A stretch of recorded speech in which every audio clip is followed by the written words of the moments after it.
And now, welcome to the stage, YouTuber and rebel Tesla mechanic, Rich Benoit. Yellow low rider.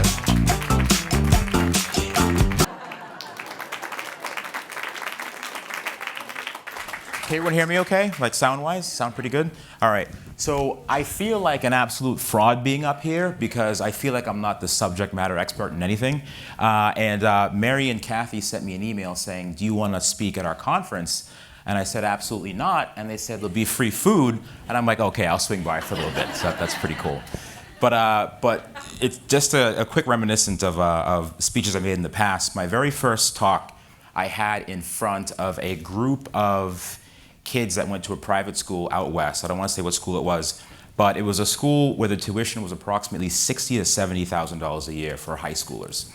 So I went in there with a mindset saying, I'm going to wow these kids, going to be so awesome, they're going to love what I do. And I went in there, I went to the restroom, and there was a Dyson air dryer. You know those Dyson air dryers, which I despise, by the way. But there was one directly in front of the sink. And after I washed my hands, the water started dripping down from the sink into the Dyson air blade. I stuck my hands in and it immediately sprayed water all over my face and all over my pants. So pretty much I had to talk to about 100 kids with like a giant wet stain in front of my pants. Hopefully I don't have one now. I think I'm pretty good.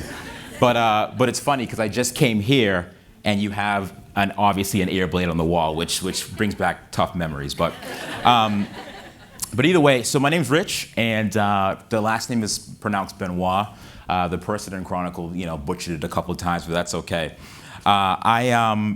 Basically why I'm here is to kind of tell you guys about my journey and like how I got here, how I got to be, and what I do now. So in the article they mentioned that I was an IT person, and I was an IT person, yes. I decided to pursue this dream of fixing Teslas full time, and that's what I do now. So long story short, a long time ago, my friend came over, he said, listen, buddy, I got a job at Tesla, right? You got to check one of these cars out. I said, whatever, they're electric, they don't make any noise, it's like a sewing machine, I don't want anything to do with it. I love my gas cars that go vroom, vroom, right? So he came over, and I drove this car around, and I said, you know what, it's okay, it's whatever, it's fine. I guess it's fine. I called them later on that night. I said, hey, can you bring that car over one more time? I want to drive it again. This thing is phenomenal. It was super quiet. It was fast. I love fast cars. I have a Corvette. I have a bunch of other really cool cars too. But this one kind of stuck out to me because it's so deceptively fast, but it's quiet at the same time. So I said to myself, you know what? I have to have one of these things. These things are phenomenal. How much do they cost? I'll write you a check right now. And he said, this one's going to be a little bit over $95,000. I said, you know what? I'm going to put this checkbook back in my pocket because I can't afford that. So I said to myself, you know what? I can't swing that right now or later on or ever. But that's what you have to say that. You have to say, well, I can't. That's a little tight right now. But in reality, I could never afford it. So I said to myself, you know what? There has to be a better way for me to get into one of these cars for a lower price. So I actually started looking at auctions online, and there are these auctions where you can purchase cars from insurance companies for ones that have been in accidents or roll off a cliff or you name it, any kind of accident you could think of. So I searched and searched, and finally I found one that was actually underwater in my price range, and that was the only one I could afford. They were so expensive, I could literally only afford a Tesla that was literally underwater for 5 days.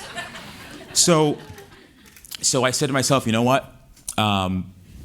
It was $15,000, right? And this is, even at $15,000, it was one of the more expensive cars that I've ever owned, especially one that didn't work. So I said to myself, you know what? I have to try this out. I'm going to buy it. I went to my wife. I said, listen, sweetie, Allison, crazy story for you. I really want this Tesla, but we don't have the money right now to buy one.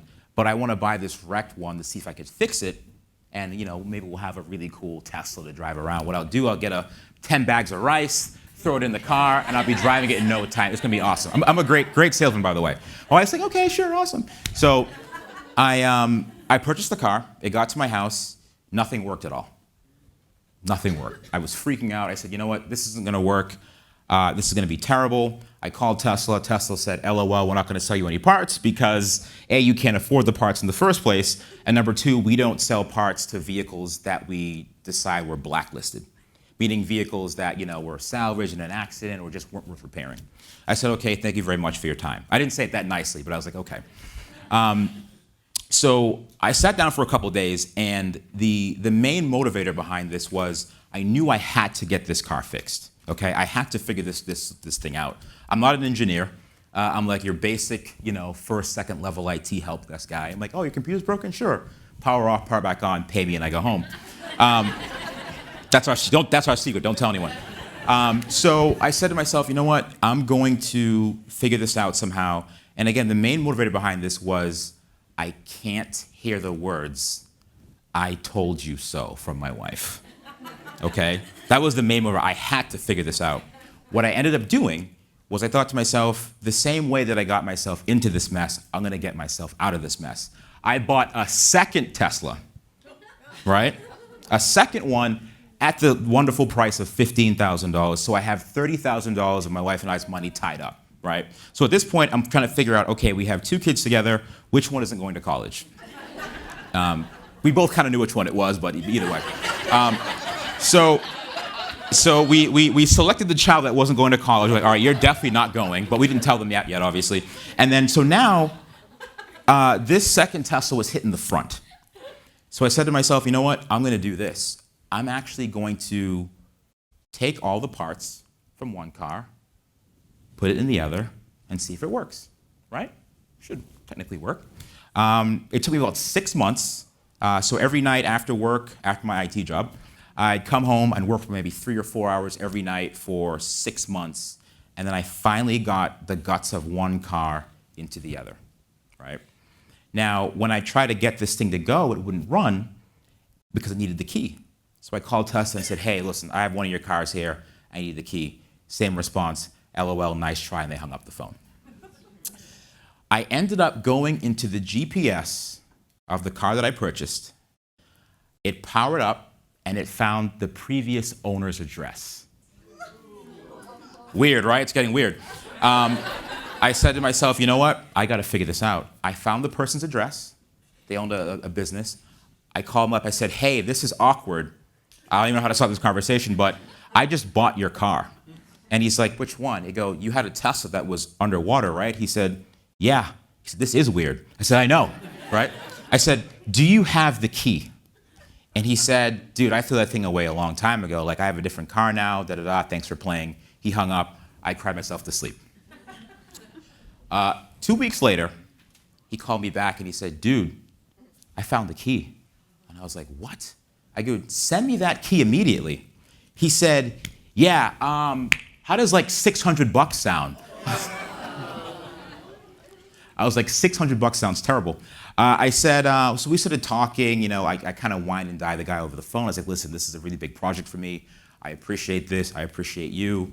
I have a really nice, snazzy Corvette. It's blue. He goes, I had a blue Corvette too. I was like, yeah, awesome. He goes, I sold it to a guy in Florida. I said, well, I bought my car from a guy in Florida. I said, dude, no, this is getting too weird. I go, was this the VIN? He said, yes, that's the VIN. I said, okay, I own your car. And he's like, that's amazing. How does $450 sound for that key? See, I was trying to, it didn't work. I was like, you know what, just take the money and get the hell out of here. So I ended up getting the key in the mail, had him overnight it. I sat in the car on a milk crate, because I didn't put in the seats yet, and I pressed the key, sat down, put the car into reverse, and it backed out of my garage. Yeah, right, crazy. So there were about maybe 400 people that didn't think that I could do something like that. Neither did I. I doubted myself too. My wife was super pumped. We were all excited. I ended up actually selling the parts that I didn't need from the other Tesla to get the price of the one I drive now down. So all said and done, 2 cars were about $15,000 a piece, total of $30,000. I sold the parts I no longer needed. The Tesla that I drive right now, I ended up paying about maybe $5,000 for it. Yeah, pretty crazy, I know. So that's when things started spiraling out of control. So I said to myself, yeah, I could do this. And then someone said, hey, I want a Tesla too. Hey, I want one too. Hey, I want one too. Hey, I want one too. The problem is that I'm only one person and I can't build them for people, because what starts to happen is that one took me 6 months to make. And if another person comes and says, I want one as well, financially doesn't make any sense for me to build them one, because it's my labor and time, and at the end of it, I have something that's kind of hobbled together. They may not like it, et cetera, et cetera, et cetera. So I said to myself, you know what, there's got to be a better way to do this. I have to find a way that I could help people in some way. And during this time, a couple of years ago, Tesla was ramping up production of the Model 3, and they were having production hell nightmares, according to Elon Musk. They were making the cars so fast, there were quality issues. When there was a problem with your car, you'd have to wait a month to 2 months to get anything repaired. So I'm the self-proclaimed Tesla guy. How can I solve this problem somehow, or at least attempt to solve this problem? So the story that you just saw, that was published in the Boston Globe. And then that actually made its way to a podcaster called Joe Rogan. I'm sure maybe you've heard from him before. Joe Rogan actually called me, flew me out to California, and I talked in his show for approximately 3 hours about the things that I do in terms of Tesla land. After that, I talked to one of my friends, the same exact friend that gave me the ride in the first Tesla, and he said, you know what? I think you have the right drive. I think we can do something together. So needless to say, I opened up a business called the Electrified Garage, and I have 2 Tesla employees that currently work for us. What we do at Electrified Garage, we actually service and repair vehicles, and we actually build them as well. So I guess the whole point of this, I fast forward a little out of the story because I didn't want to bore you guys, but it's really crazy with me just being up on the stage in general, because I was just a regular IT guy. And the reason, actually the method that I used to go from a regular IT guy to a full-time business owner was Joe Rogan called. He said, hey man, I want you out here on the show. And if you don't know Joe Rogan, he has about maybe 5 to 6 million people that listen to him every month. So I told my boss at the time, I said, hey man, Joe Rogan's calling me, and he wants you to go out to California for a week to be on a show, which is gonna be huge for me. I have a little crappy YouTube channel that I have, and I was like, that's gonna make things awesome, I know it is. My boss said to me, hey buddy, Skip, Bub, Jack, you know those generic names you use when you don't know someone's name? He said, listen, you don't have any more vacation time left. So you're gonna have to tell Joe Rogan no. And I said, well, this is gonna be the biggest thing of my YouTube career. And he's like, I understand that you make those little funny videos on the internet, but this is the real world. You don't have any vacation time left. And I said, I have to go. And so what are we gonna do? And he said, well, I can't let you go. I said, well, I quit. So I quit my full-time steady job, right, to follow this crazy dream of making goofy YouTube videos on the internet and also starting a business which I service and repair electric vehicles, right? Many of which are still under warranty. Keep that in mind. So you don't have to come to us. Most people that have these vehicles actually still go to Tesla. So this is one of the most terrifying business adventures you could ever imagine. So imagine a world where there are tens of thousands of electric vehicles in the world that just came out, and your business is to service and repair these vehicles when most of them are still under warranty. Kind of scary, huh? Believe it or not, we had a grand opening about a month and a half ago. We had 1,500 people show up. And this is in Seabrook, New Hampshire. People don't really like going to New Hampshire too much, but I was surprised in itself. We had 1,500 people show up. The Boston Herald showed up, the Globe showed up. A lot of people came to give their support. We've been open for about a month and a half, and we are booked every single day. So believe it or not, people are actually coming for other things that Tesla can't fix in a timely fashion. For example, if you have a Model 3 or Model S or Model X, those are the 3 various models of Teslas. What we'll do is we'll service your, let's just say, the Model X that has these really cool, funky falcon wing doors? One of the major things with those doors is they lead to issues where they squeak, they'll have water intrusion, etc. When you call Tesla for service, what they'll do is they'll say it'll be about 3 to 4 weeks to get it repaired, or we could send you a Tesla Ranger depending on where you live. So what they'll do is they'll send a person out to actually drive out to you and fix your vehicle on the spot. So what we've been doing is we've actually been slowly kind of undercutting them in a lot of senses. People have been coming us with all kinds of various issues that Tesla can't fix in a timely fashion, obviously. And it's been very overwhelming.